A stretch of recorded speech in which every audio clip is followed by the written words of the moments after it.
Our journey into the fascinating world of Greek coins doesn't start in Greece at all. It begins just across the Aegean Sea, in a land called Lydia. This ancient kingdom was located in what is now western Turkey. Around 650 BC, the Lydians had a revolutionary idea. They were tired of weighing out chunks of metal for every transaction. It was slow and inconvenient. So they started making small, standardized pieces of a naturally occurring alloy called electrum. This metal was a mix of gold and silver, found in local rivers. These weren't just lumps of metal, they were guaranteed by the state, by the king himself, to be a certain weight and value. This was the birth of coinage, and it changed everything. These first coins were simple, almost primitive. They often looked like little beans or nuggets of metal. The Lydians used a punch to strike a design onto one side of the electrum blank. This mark proved that the coin was official. Early designs were not very complex. You might see simple lines or geometric patterns, what we call incuse squares. Later, they started adding images. One of the most common symbols was a roaring lion, a powerful emblem of the Lydian kings. Imagine being a merchant in a bustling Lydian market, holding one of these shiny new objects in your hand. For the first time, you had a piece of money that you didn't have to weigh. You could just count it. The idea of coinage quickly caught on. It was just too useful to ignore. Greek merchants and traders who did business with Lydia saw these new coins and were impressed. They brought the concept back to their own cities along the coast of Ionia, which is also in modern-day Turkey. Greek cities like Miletus and Ephesus were among the first to adopt this amazing invention. They started minting their own electrum coins, often with their own unique symbols. This was around 600 BC.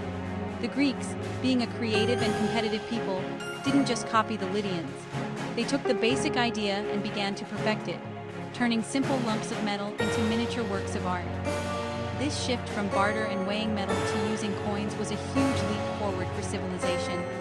It made trade faster, easier, and more reliable. A farmer could sell his olives for a set number of coins and then use those coins to buy a new tool from a blacksmith.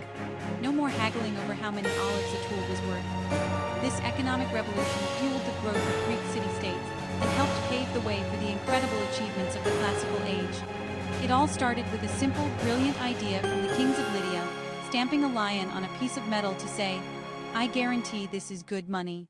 And from that small beginning, a world of commerce and culture was born.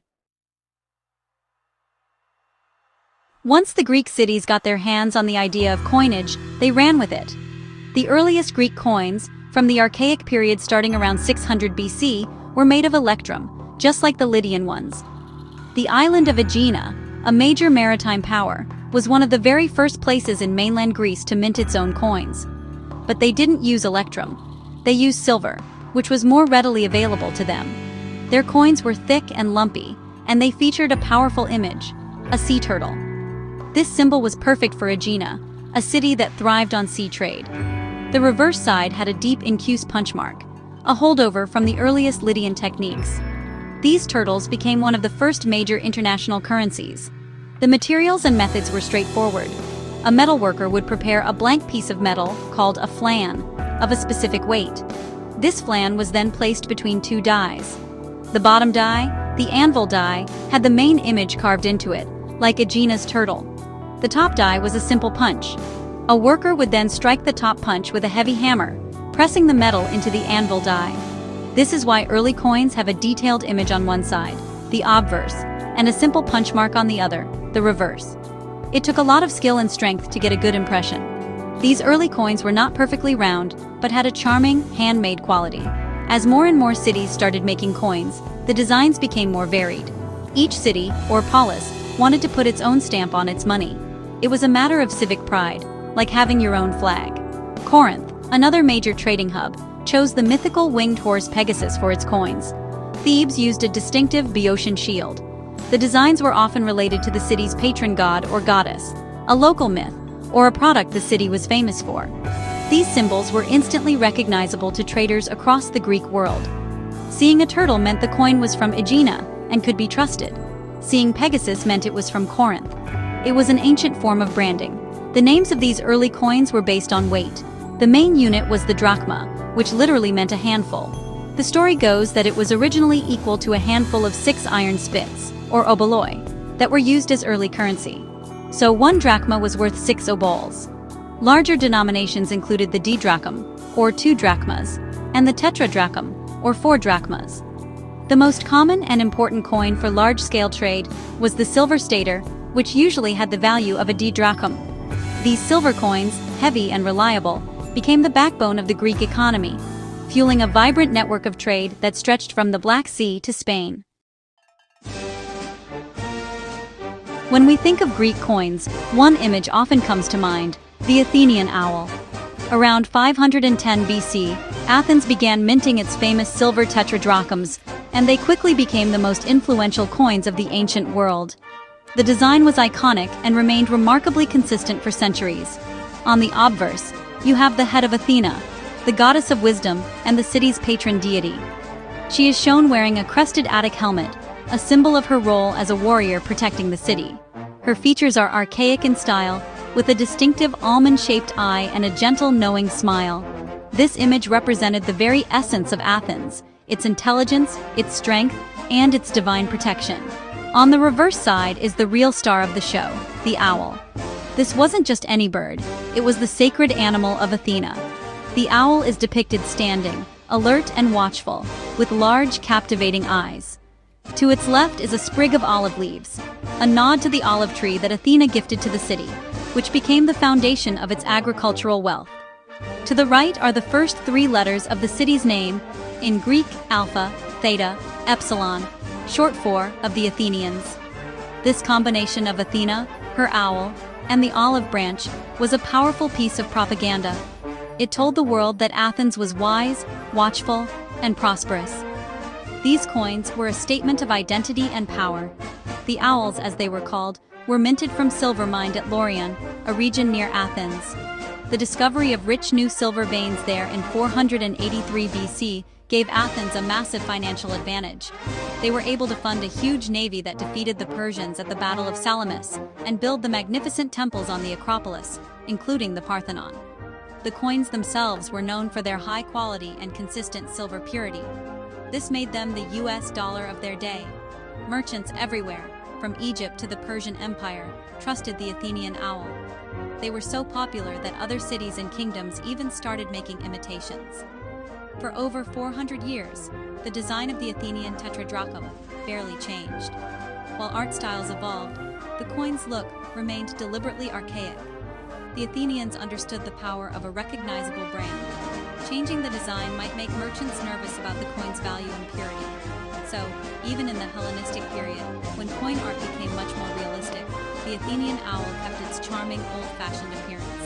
It was a symbol of stability and tradition in a changing world. Holding one of these ancient coins is like holding a piece of Athens' golden age in the palm of your hand, a tangible link to the time of Pericles, Socrates, and Plato. While Athens and its owl dominated the scene, they were far from the only players. Nearly every Greek city-state, big or small, minted its own coins, creating a wonderful tapestry of different designs. Let's travel south to Athens' famous rival, Sparta. The Spartans were famously wary of wealth and luxury. Their legendary leader, Lycurgus, was said to have banned gold and silver coins altogether. Instead, they used cumbersome iron rods or spits called pellinores. These were heavy, had little actual value, and were difficult to use, which was exactly the point. They were meant to discourage trade and keep Spartan society focused on military discipline. It wasn't until later, around the 3rd century BC, that Spartan kings began issuing more conventional silver coins, often featuring their own portraits. Now let's sail over to the bustling port of Corinth. As a major crossroads for trade between mainland Greece and Italy, Corinth needed good money. Starting around 570 BC, they minted beautiful silver staters featuring the winged horse Pegasus on the obverse. This mythical creature was said to have been tamed by the Corinthian hero Bellerophon.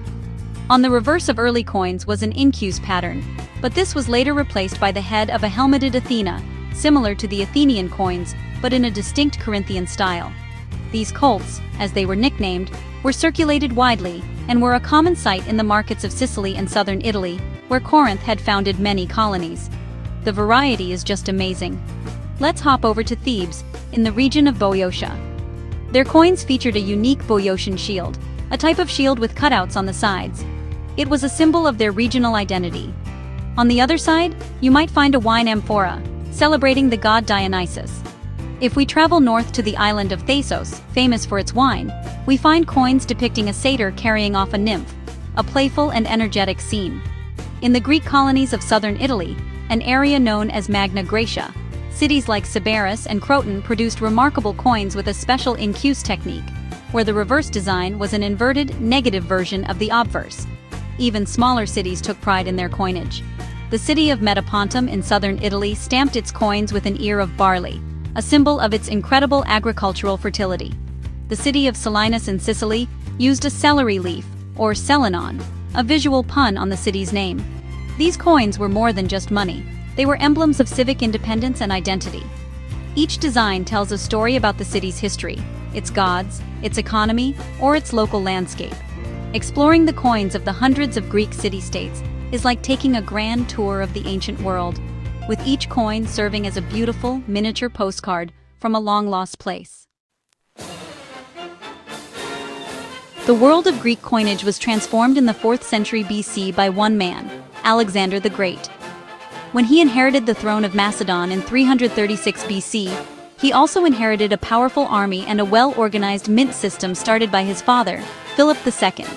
Philip had already unified Greece and introduced his own high-quality gold and silver coins, but Alexander took it to a whole new level. As he embarked on his incredible conquest of the Persian Empire, he needed a way to pay his massive army and administer his vast new territories.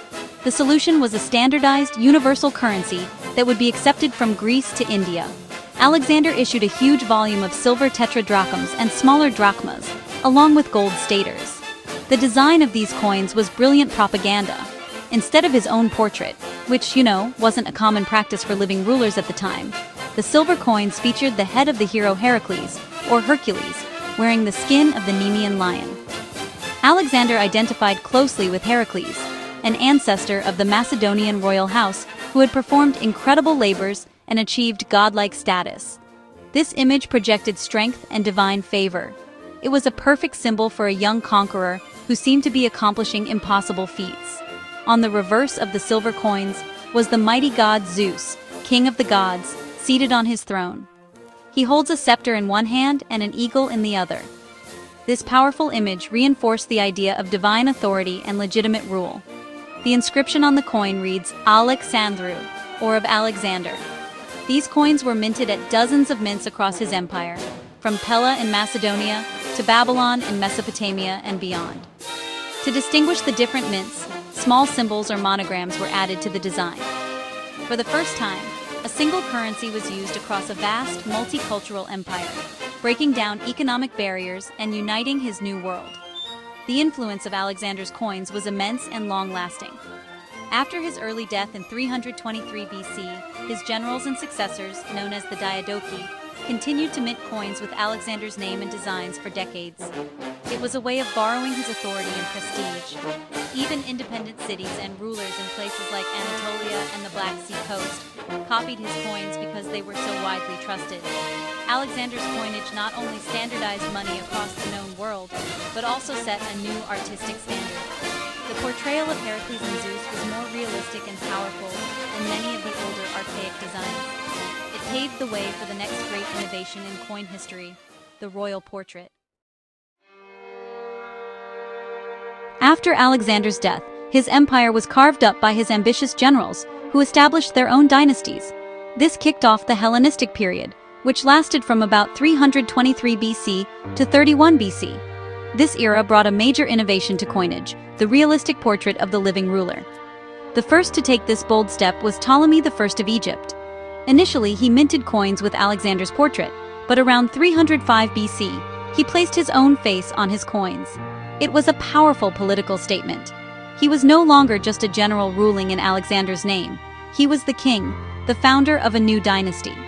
His portrait is incredibly lifelike, showing him as a strong, intelligent, and determined man, complete with a prominent chin and a slightly hooked nose. This trend quickly spread to the other Hellenistic kingdoms. In the Seleucid Empire, which stretched from Syria to Afghanistan, rulers like Seleucus I and his successors filled their coins with powerful, individualized portraits. These were not idealized images. They were meant to be recognizable likenesses that conveyed the king's character and right to rule. Some kings showed themselves with divine attributes, like the horns of a bull or the rays of the sun god, to elevate their status. On the reverse, they often depicted their patron deity, like Apollo for the Seleucids, or an image symbolizing a great victory, such as an elephant, which Seleucus I used to commemorate his victory in India. The coins of the Hellenistic period are considered by many to be the high point of ancient numismatic art. The engravers, who were master artists, achieved a stunning level of realism and detail. You can see the texture of a king's hair, the expression in his eyes, and the lines on his face. The coins were also often larger and heavier than their classical predecessors, providing a bigger canvas for these masterful portraits. The Ptolemies in Egypt, for example, issued massive gold and silver coins, some weighing over 100 grams, that were more for presentation and asserting prestige than for everyday commerce. These were medals of power, designed to impress. Even smaller kingdoms produced beautiful coins. In Pergamon, in western Turkey, the Attalid kings issued tetradrachms with a finely detailed portrait of the kingdom's founder, Philetaerus. The reverse featured a seated Athena, but in a new, dynamic Hellenistic style. In the Greco-Bactrian kingdom, in what is now Afghanistan, the Greek kings, isolated from the Mediterranean world, produced some of the most spectacular portrait coins ever made. The portraits of rulers like Eucratides and Demetrius are masterpieces of realism.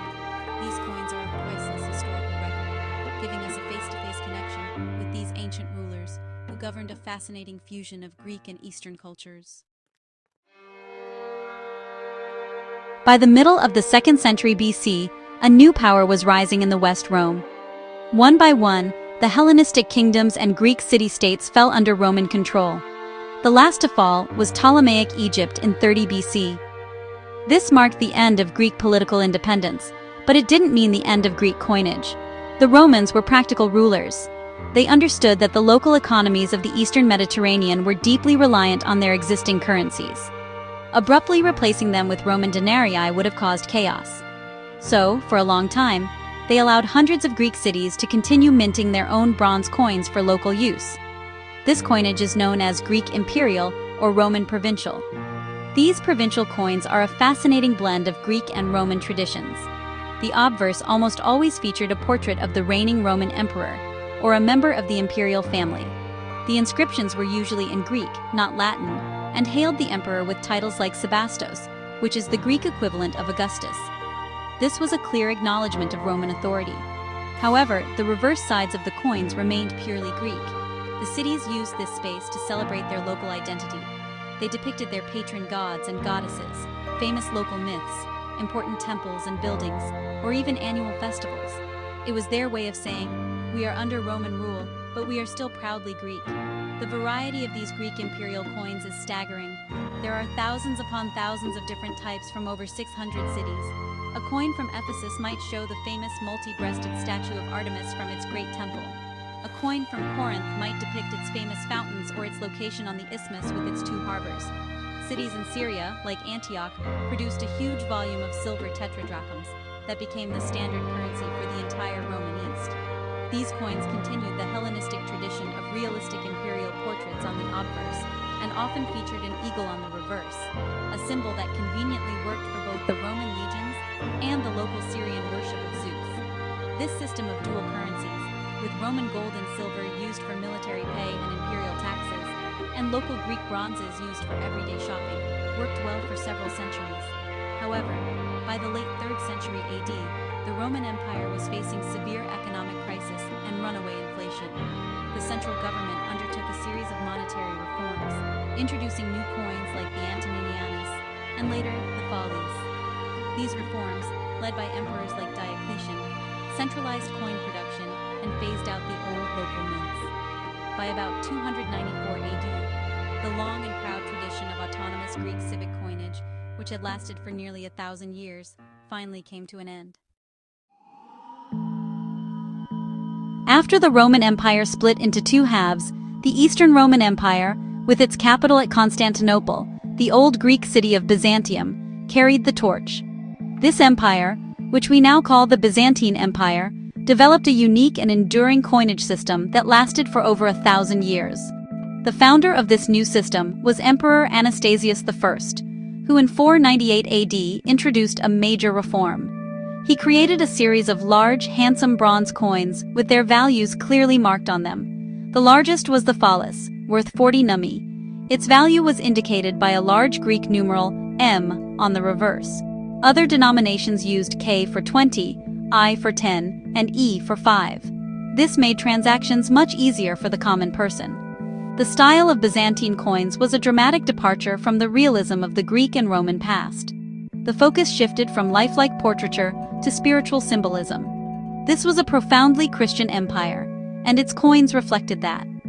The emperor was no longer depicted as a military general or a Hellenistic king, but as God's chosen regent on earth. Portraits became flat, stylized, and front-facing, with large staring eyes that gazed into eternity. The emperor was often shown holding a cross or a globus cruciger, a globe topped with a cross, symbolizing Christ's dominion over the world. The reverse of the coins frequently featured Christian symbols like the cross, or images of Christ, the Virgin Mary, or saints. The gold standard of the Byzantine Empire was the solidus, a coin first introduced by Constantine the Great. For nearly 700 years, it maintained a consistent weight and purity, making it the most trusted currency in the Mediterranean world, much like the Athenian owl and the Roman aureus before it. It was the dollar of the Middle Ages. In the late 7th century, Emperor Justinian II took the bold step of placing a portrait of Christ on the obverse, the front, of his gold solidus, moving his own portrait to the reverse. This was a powerful statement about the supremacy of the spiritual over the temporal. From then on, images of Christ Pantocrator, ruler of all, became a common feature on Byzantine coins. Over the centuries, Byzantine coinage went through many changes. As the empire faced invasions and economic difficulties, the quality and weight of the coins sometimes declined. The classic flat shape of the solidus was eventually replaced by a cup-shaped coin called a trachea. The reasons for this change are still debated by scholars. It may have made the thin metal coins stronger or easier to stack. After the fall of Constantinople to the Crusaders in 1204, the empire fragmented, and various successor states issued their own versions of Byzantine coins. The final Byzantine coins were minted just before the city's ultimate fall to the Ottoman Turks in 1453, bringing a millennium of Byzantine numismatic history to a close. After the Byzantine Empire fell, Greece was under Ottoman rule for almost 400 years. During this long time, the money used in Greece was from the Ottoman Empire, like the akçe and the para. The story of a truly Greek type of money doesn't pick up again until the 1820s, during the Greek War of Independence. The new temporary government needed money to pay for its fight. In 1828, Governor Ioannis Kapodistrias set up a national mint on the island of Aegina. This is the same island that started making coins 2,500 years before. He brought in a new money called the phoenix, named after the mythical bird that comes back to life from its ashes. This symbolized the Greek nation being reborn. But the phoenix didn't last long. In 1832, the modern kingdom of Greece was created, and its first king, Otto, replaced the phoenix with new money that looked back to Greece's ancient past, the drachma. The new drachma was split into 100 lepta. The first coins had a picture of King Otto on the front, and the Greek coat of arms with the value on the back. For the next 170 years, the drachma was Greece's money, showing the country's wild modern history. The pictures on the coins changed as politics shifted, showing different kings, a time as a republic, a return to kings, and finally, the creation of the current Hellenic Republic. Throughout the 1900s, the designs on drachma coins celebrated Greece's rich history. You could find coins with ships from the War of Independence, pictures of famous poets and politicians like Dionysios Solomos and Adamantios Korais, and symbols of democracy like the Athenian owl. In the years just before the euro, the coins honored Greece's ancient greatness. A popular 100 drachma coin had a strong image of Alexander the Great, directly connecting modern Greece to its most famous historical person. Other coins showed the Star of Vergina, or an ancient Athenian warship called a trireme. These coins were a constant, everyday reminder for Greek people of their deep and important history. The long story of the drachma ended on January 1, 2002. On that day, Greece, along with 11 other European countries, started using a new single money, the euro. While the paper money is the same in all Eurozone countries, the coins have a common European side and a unique national side. Greece took this chance to once again put its famous symbols on its money. The Greek €1 coin shows the owl from the ancient Athenian tetradrachm. The €2 coin shows the story of Europa being taken by Zeus, who was disguised as a bull. And the smaller cent coins show a modern ship, a corvette from the War of Independence, and the picture of a Greek political leader. This way, even in today's connected world, the coins in a Greek person's pocket keep telling the story of a nation with a history unlike any other.